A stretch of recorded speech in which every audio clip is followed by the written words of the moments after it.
Лидия Арабей. Микитка у сон. На вуліцы было надта горача. Микитка скінуў кашулю і майку, і нават штонікі. Застаўся ў адных трусіках і сандалях, але ўсё роўна не была рады ад гарачыні. Сонца апальвала скуру, награвала сцены дамоў, б'ючы ў шыбы і адсвечваючы ад іх новымі гарачымі промнямі. Было так млосна, што не хацелася гуляць ні ў якія гульні, і хлопчыкі ў двары сядзелі як асалавелыя. І раптам Косцік, які заўсёды быў здатны на выдумкі, зірнуў на ўсіх павесялела і крыкнуў: «Давайце аблівацца вадою!» З хлопчыкаў уміг зляцела млявасць. Усе ажылі, ускочылі з лаўкі і пабеглі да хаты па бутэлькі. Бутэлькі гэты былі не шкляныя, а такія, што іх можна сціскаць рукамі, як гумавыя. У іх налівалі воду, у корках рабілі дзірачку, і бутэлька-палівачка гатова. Дзеці забаўляліся такім абліваннем, і цяпер у гарачыню хіба можна было прыдумаць забаву весялейшую. Хутка хлопчыкі бегалі па двары з тымі бутэлькамі і аблівалі адзін аднаго. Халодная вада струменем біла ў разгарачонае цела і паўзла, казучы бок, спіну да самых трусікаў.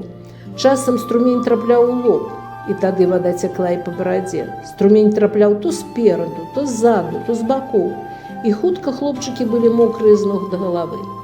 Больш не было горача. Халодная вада асвяжала, і хлопчыкі паабліваліся, мусіць, да вечара, каб кожнага з дому не паклікалі абедаць. Прыбег дадому Мікітка. Бабка аж рукамі пляснула, убачыўшы такога мокрага ўнука.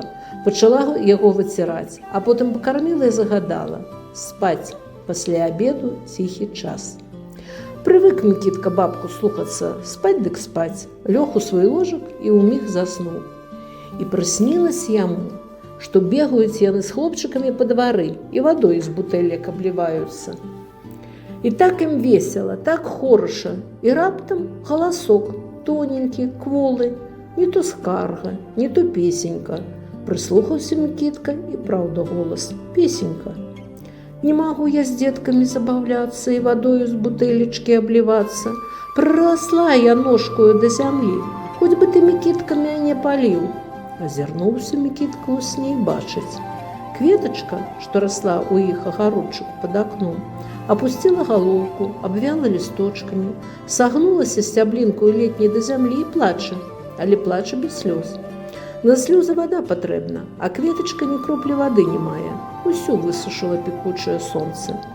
І цікава ў сне Мікітку: няўжо кветачка ўмее спяваць, гаварыць?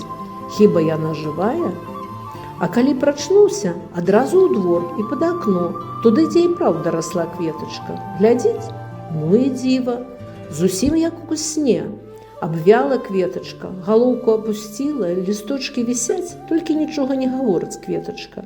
Не спявае сваей песенькі. Маўчыць. А Мікітка ж помніць тую песеньку, слова ў слова. Не магу я з дзеткамі забаўляцца і вадою з бутэлечкі аблівацца. Прырасла я ножкою да зямлі, хоць бы ты, Мікітка, мяне паліў. Пабег Мікітка дадому, набраў поўную бутэльку вады, назад у двор. Нахіліўся да кветачкі, пачаў струменьчыкам ліць воду пад яе ножку. Кветачка прагна піла. Мікітка ліў, а яна ўсё і ніяк не магла здаволіцца. Хутка бутэлька была пустая, і Мікітка пабег дадому, каб набраць яшчэ вады. Калі з поўнаю бутэлькаю вярнуўся ён назад, то ўбачыў цуд.